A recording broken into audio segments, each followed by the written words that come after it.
आज हम लोग जो बात करने वाले हैं वो कॉन्स्टिट्यूशन और उससे रिलेटेड जितने भी आर्टिकल्स हैं उसके बारे में बात करेंगे और मेनली मैं फोकस करूँगा फंडामेंटल राइट्स के ऊपर। एज जस्ट बिकॉज क्योंकि जो हमारे पास जो फंडामेंटल राइट्स होते हैं ये आपको कम से कम एक क्वेश्चन आपका किसी भी एग्जाम में, चाहे वो आप CA CPT का दे रहे हो या किसी लॉ का एग्जाम दे रहे हो या फिर आप किसी भी तरीके का कोई गवर्नमेंट जॉब एग्जाम दे रहे हो, 1 डे का एग्जाम जो होता है, तो उसमें एक तो कम से कम आपके पास में एक आर्टिकल मतलब आपको 100% ही वो पूछेगा ही पूछेगा।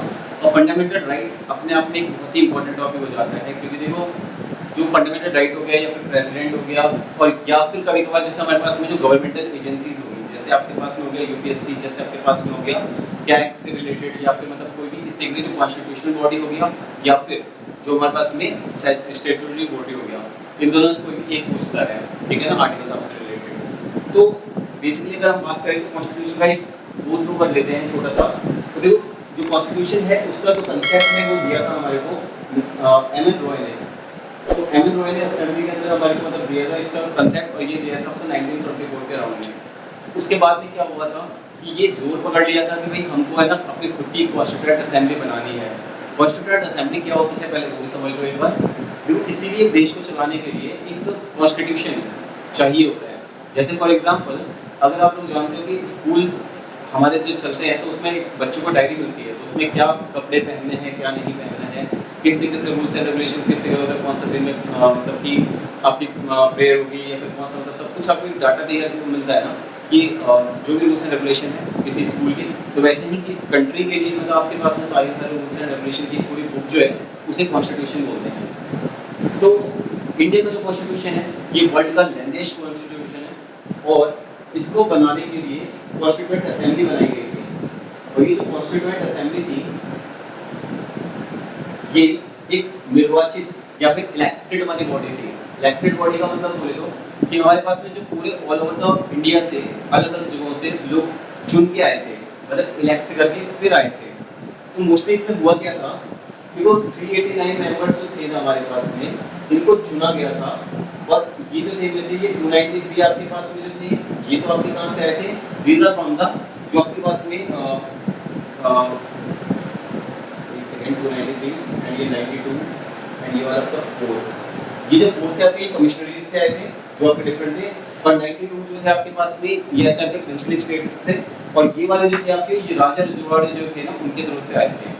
इसके अलावा अगर मैं बात करूँ कि कॉन्स्टिट्यूएंट असेंबली के लिए जो मतलब लोग आए थे जिन्होंने मतलब इसके लिए परमिशन दी थी, that means cabinet mission plan आया था, जिन्होंने मतलब कि अलाउ किया था कि इंडिया वालों का अपना खुद का एक कैबिनेट हो सकता है। तो इसके लिए हमारे पास में 3 लोग आए थे फ्रॉम ब्रिटिश साइड, मतलब वहाँ पे ब्रिटिश वाली जो गवर्नमेंट पार्लियामेंट थी वहाँ से उन्होंने 3 अपने खुद के MPs जिनको हम बोलते हैं वो भेजे हुए थे, जो मतलब वहाँ की कॉन्स्टिट्यूएंट असेंबली उधर की थी ब्रिटेन की, वहाँ से उन्होंने भेजे हुए थे। वो 3 बंदे कौन से थे, उनका नाम आप याद रख सकते हो by the trick, LAC, L for Lawrence, Alexander Lawrence का ये, उसके अलावा A for Alexander and C for Cripps. ये क्रिप्स वही वाला है हमारे पास में जिन्होंने क्रिप्स मिशन 1942 को भी दिया था। अब देखो क्या हुआ था कि 1946 में मार्च के अंदर हमारे पास में ये 3 बंदे आते हैं और इनके बाद में क्या करते हैं ये लोग यहाँ पे हमारे जितने भी मतलब की पॉलिटिकल पार्टीज होती हैं उनके साथ सेटलमेंट बिठाते हैं। और सेटलमेंट बिठा के मतलब इन्होंने क्या करते हैं मार्च में ये लोग एंट्री मारते हैं हमारे देश में एंड देन ये लोग मई में चले जाते हैं। देखो मार्च अप्रैल में आप ऐसे भी याद कर सकते हो ट्रिक के माध्यम से। देखो 2 ट्रिक हो रही है, एक और आपका LAC मतलब 3 बंदे जिन्होंने कैबिनेट मिशन प्लान को अप्रूव करने में मदद करवाई थी। तो LAC मतलब कि आप याद कर सकते हो लॉरेंस, अलेक्जेंडर और क्रिप्स, ओके। और उसके बाद में आपके पास में जाता है मार्च से मई, तो मतलब MM वैसे याद रख सकते हो और या फिर याद रख सकते हो 3 मंथ के लिए मतलब ये बेसिकली इंडिया में रुके थे। तो यहाँ पे इन्होंने रुक के मतलब कॉन्स्टिट्यूएंट असेंबली बनाने के लिए जो भी मतलब इंपॉर्टेंट प्रावधान वगैरह थे उनको सपोर्ट करवाया था और मतलब यहाँ पे बताया गया था कि मतलब अभी इस तरीके से बनेगा। अब क्या हुआ, कॉन्स्टिट्यूएंट असेंबली बनाई गई, जैसे मैंने आपको बताया कि इलेक्शंस हुए और ये इलेक्शन कब के थे 1946, दैट मींस इंडिपेंडेंस से थोड़ा पहले ही थे, ओके। तो मतलब कि ये कब की बात है जब पार्टीशन हुआ ही नहीं था। अब कॉन्स्टिट्यूएंट असेंबली बन तो गई। अब कॉन्स्टिट्यूएंट असेंबली का काम क्या था भाई, असेंबली बनने के बाद में किसी का भी क्या होता है मतलब वो काम करेगा कुछ ना कुछ। तो जब उन्होंने पहली मीटिंग करी अपनी, तो वो पहली मीटिंग की जो डेट थी उनकी वो थी 9 दिसंबर 1946। तो बेसिकली यहाँ पे हुआ क्या भाई कि 9 दिसंबर को 1946 में मतलब कि असेंबली बनी थी उनकी, बट यहाँ पे ना अभी डिसाइड ये नहीं हुआ था कि अध्यक्षता कौन करेगा। तो उस वक्त तक के लिए जो है टेम्पररी तौर पे ये इंपॉर्टेंट टॉपिक है, मतलब कि जो आपको बताया जाता है या क्वेश्चन आपके इसके ऊपर बनते हैं कि मतलब कि हाँ भी एक दिन के लिए जो मतलब बनाए गए थे या फिर टेम्पररी के तौर पे प्रेसिडेंट जो थे कॉन्स्टिट्यूएंट असेंबली के कौन बनाए गए थे, तो वो थे आपके डॉक्टर सच्चिदानंद सिन्हा, डॉक्टर सच्चिदानंद सिन्हा। और अगली बार जब मीटिंग हुई 9 दिसंबर के बाद में, विच इज आपका 11 दिसंबर 11 दिसंबर, जस्ट 2 दिन बाद यहाँ पे आपको स्थायी रूप से आपको एक प्रेसिडेंट मिल गया था कॉन्स्टिट्यूएंट असेंबली का, जिनका नाम है डॉक्टर राजेंद्र प्रसाद। अब जो बच्चे मतलब कि बिहार बीपीएससी के लिए या बीपीएससी के लिए तैयारी करते हैं तो उनको पता होना चाहिए कॉन्स्टिट्यूएंट असेंबली के लिए पहली बार जो हमारे पास में अस्थायी तौर पे या फिर स्थायी तौर पे जो बनाए गए थे वो दोनों बिहार से रिलेटेड थे, मतलब ये दोनों बिहार के थे। ओके, इसके अलावा क्या हुआ था कि मतलब कि फिर कॉन्स्टिट्यूएंट असेंबली बननी शुरू हो गई थी, जिनके अंदर मेनली इन दोनों बंदों का नाम बहुत इंपॉर्टेंट है। और इसके अलावा एक तीसरा जो शख्स है इसमें बहुत ज़्यादा इंपॉर्टेंट अपने आप में रखते हैं, वो कौन है? वो है doctor Bhimrao Ambedkar, doctor B.R. Ambedkar. और इनका क्या था, इनके बारे में ये था कि मतलब कि ये जो थे ना वो ड्राफ्टिंग कमेटी के हेड थे। तो ड्राफ्टिंग कमेटी वही थी जिन्होंने मतलब कि अलग अलग जगहों से हमारे कॉन्स्टिट्यूशन में चीज़ों को देख देख के मतलब अलग अलग संविधानों को पढ़ के और उनसे अच्छी अच्छी बातें ग्रैब करी और उसको फिर मतलब एक अच्छे से मॉडिफाइड वे में हमारे इंडियन कॉन्स्टिट्यूशन में सबको जोड़ दिया। ठीक है, तो भीमराव अम्बेडकर इसलिए बहुत इंपॉर्टेंट जाते हैं कि ड्राफ्टिंग कमेटी के चेयरमैन थे। और अगर आपसे देखा क्वेश्चन पूछता है ड्राफ्टिंग कमेटी में कितने मेंबर्स थे, तो आप बोलोगे 7 मेंबर्स। वैसे इसमें टोटली 8 बंदों ने काम किया, मगर एक के बीच में आपस में डेथ हो गई थी, जिसकी वजह से मतलब क्या हुआ था, उनको रिप्लेस कर दिया गया था बाय एक अनदर पर्सन।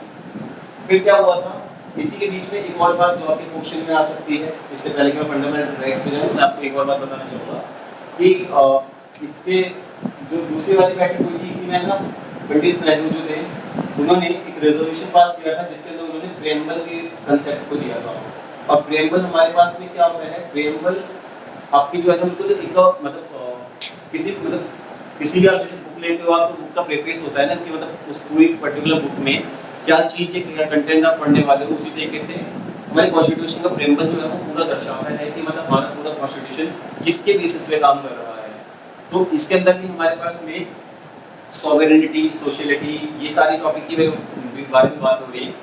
तो उसको हम एक बार आराम से कभी दूसरी क्लास में करेंगे कि प्रेम्बल अपने आप में एक खुद बड़ा टॉपिक है, क्योंकि उसमें कहाँ से क्या क्या मतलब चीज़ें ली गई वो सब भी देखना होता है। ठीक है ना। अब हम बात करते हैं थोड़ा फंडामेंटल राइट्स के ऊपर।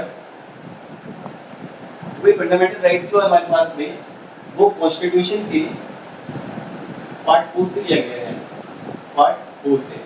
और फंडामेंटल राइट्स जो है इसके अंदर एक अभी जो मतलब हमारे पास फंडामेंटल राइट्स हैं वो टोटली 6 राइट हैं, मगर इससे पहले 6 राइट से पहले ये 7 हुआ करते थे। 7 राइट्स में से जो 7वां राइट है which is right to property, इसको अभी हमारे 1978 के अंदर 1978 में 44th अमेंडमेंट एक्ट के तहत इसको निकाल दिया गया है, जिसको बोलते हैं ना right to property, right to property. और ये राइट टू प्रॉपर्टी पहले जो था हमारे पास वो फंडामेंटल राइट होता था, बट नाउ अब ये लीगल राइट है हमारा, तो इसको मतलब हटा दिया गया है। और जो बचे हुए 6 राइट्स हैं हमारे पास में उनके बारे में हम लोग को ढंग से पढ़ना है।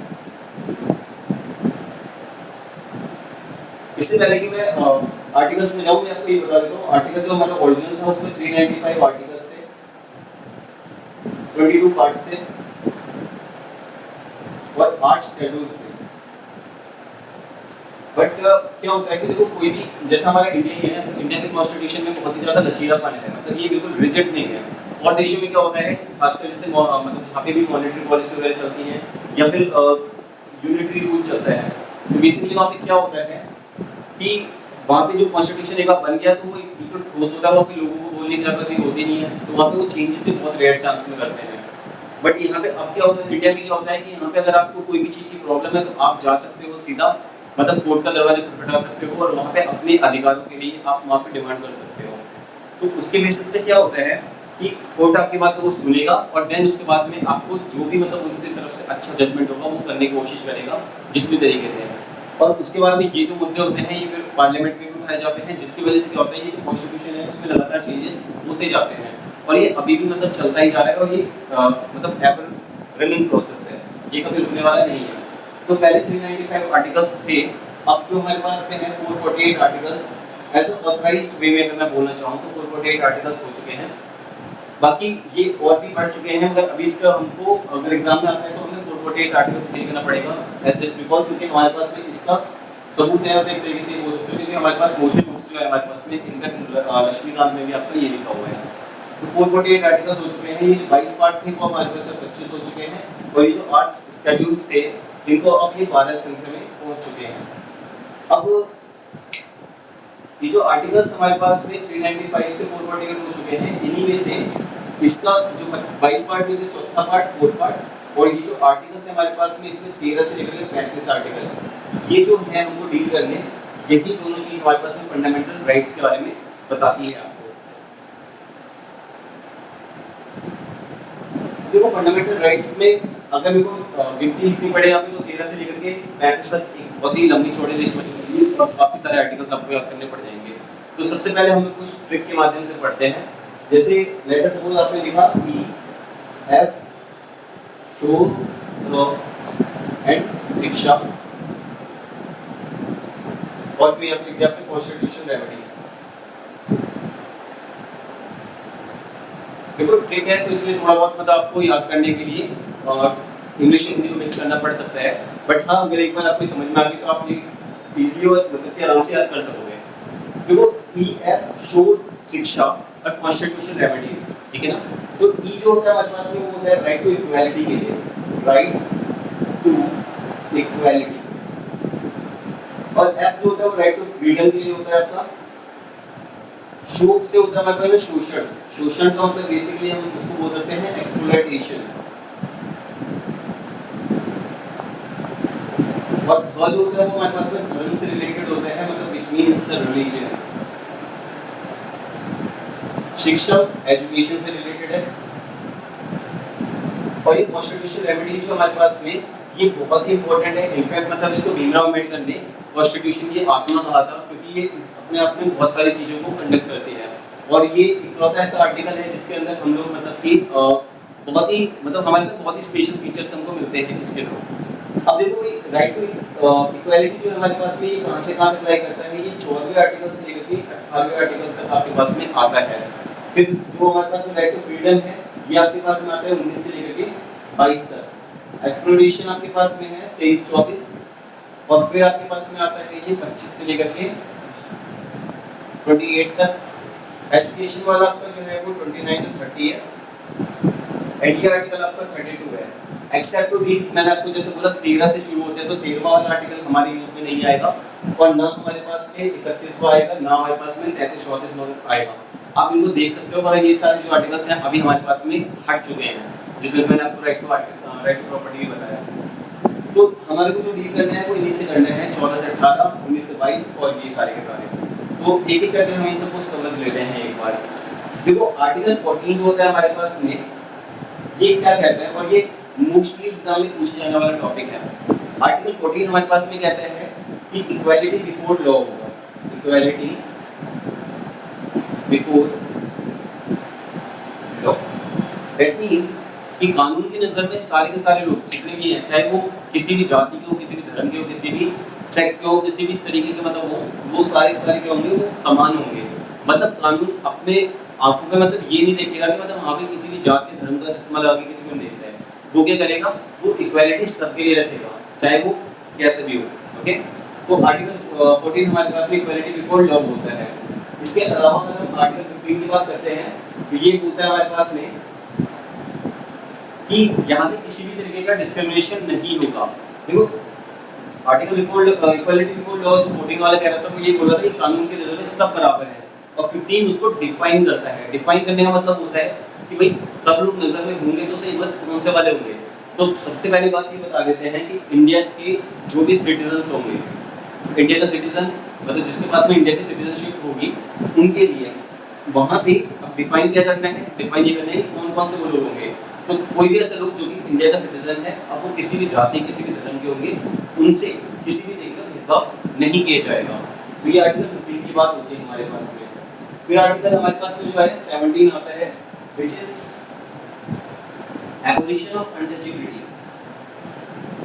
Abolition of untouchability. देखो 14 के बाद में हमारे पास 17 आर्टिकल जो है वो वन ऑफ द मोस्ट होता है इंपॉर्टेंट, और 17 सबसे ज्यादा चांसेस होते हैं हमारे पास पूछे जाने के लिए। ये एबोलिशन ऑफ अनटचेबिलिटी क्या था, जो छुआछूत होता था पहले के जमाने में, जो मतलब हमारे पास में होता था ना, जैसे दलित वर्गों के साथ में बहुत ही ज्यादा भेदभाव किया जाता था, उसको एबोलिश करने वाला। और ये ऑलमोस्ट सारे एग्जाम में मतलब बहुत ज्यादा बार पूछे जाने वाला टॉपिक है, तो बुक्स भी आपके यहाँ तक समझ में आया होगा। और यही आपके पास भी कंटेंट है जो राइट टू इक्वालिटी से लिए जाते हैं, और सबसे ज्यादा मतलब इंपॉर्टेंट यही होता है, मतलब आर्टिकल 14 एंड 17 ये आपको बहुत ध्यान से रट लेने हैं।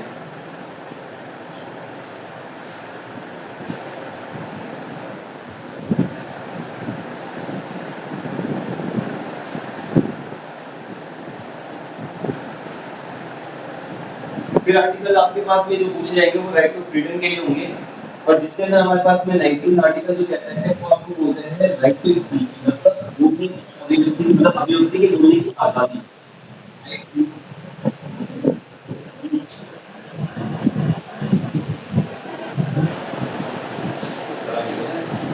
लाइट बोल भी रहा था मैं तो कटिंग हो जाएगी। अच्छा, राइट टू स्पीच होता है 19 आर्टिकल हमारे पास में।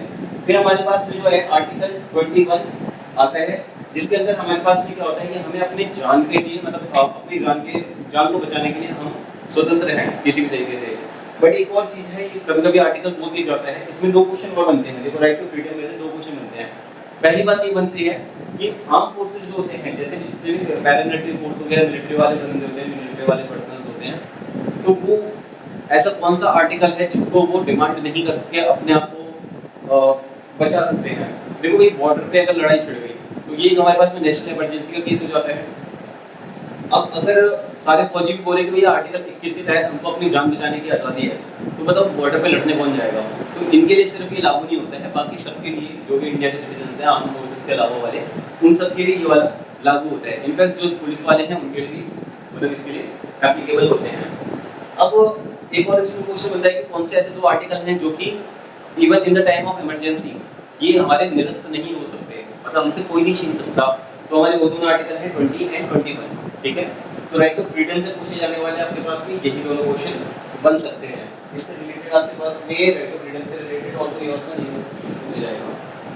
फिर आपके पास में आता है तो अच्छा 21 ए 21 ए आपके पास में एक और आता है, जिसके अंदर हमारे पास में क्या बोला जाता है, राइट टू एजुकेशन के अंदर एक प्रावधान जोड़ा गया था, जिसमें क्या होता है कि मतलब 6 से 14 साल का कोई भी बच्चा अगर है तो उसको गवर्नमेंट की तरफ से आइदर वो मतलब डायरेक्टली गवर्नमेंट के थ्रू या फिर इनडायरेक्टली किसी एनजीओ के थ्रू वहाँ पे एजुकेशन जो है वो बिल्कुल फ्री मिलेगी। और इनफैक्ट इसी चक्कर में क्या होता है कि मोस्टली जगहों पे देखते हो आप मिड डे मील वगैरह या सब जो भी होता है ना, और जो बच्चों को पढ़ने की किताबें भी मुफ्त मिलती हैं, उसके अलावा उनको मतलब जो भी डेली बेसिस पे कपड़े वगैरह सब मिलते हैं, वो सब इसी का एक पार्ट है 21 ए का। और ये 21 ए या ऑलमोस्ट ये भी मतलब हमारे पास बहुत इंपॉर्टेंट टॉपिक है। जो भी हम लोग आर्टिकल सर्च कर रहे हैं, मतलब इससे बाहर आर्टिकल्स आपका 99% तो यही आने वाला है, 1% ही गलती से चांस हो सकता है कि आपका इससे बाहर आए।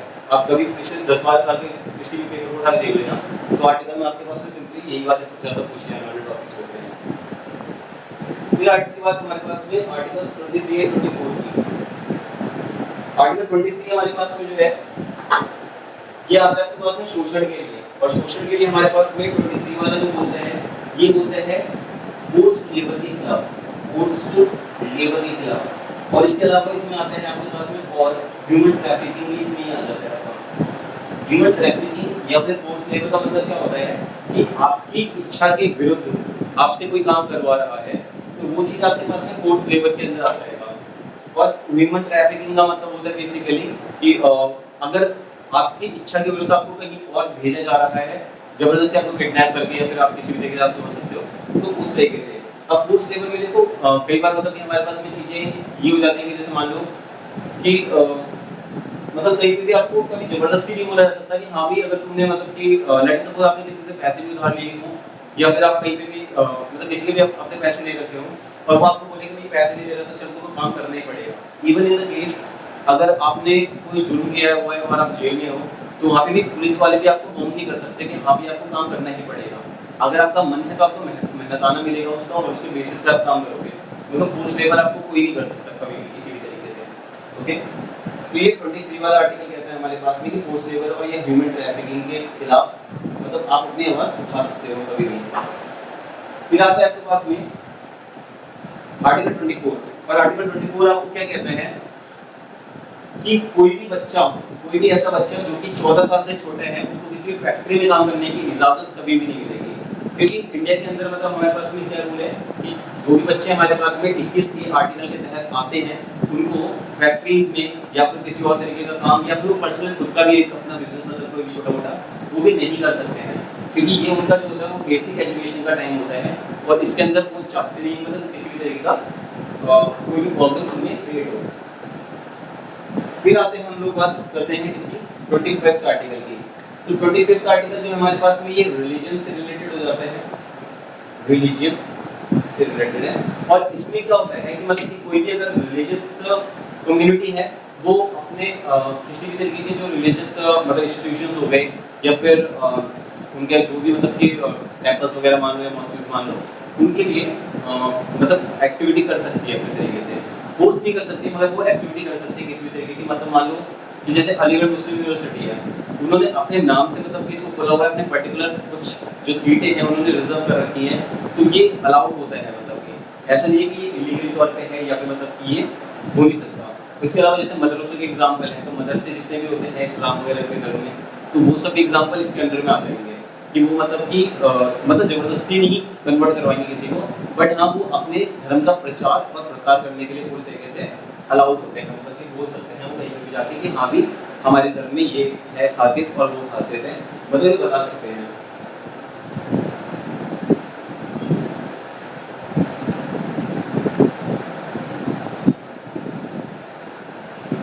इसके अलावा हमारे पास में आर्टिकल 30 पे आ जाते हैं कि जो मिनिमम एजुकेशन क्वालिफिकेशन जो भी होती है हमारे पास में किसी भी गवर्नमेंट जॉब वगैरह के लिए, उनके लिए मतलब सारे प्रावधान आ जाते हैं।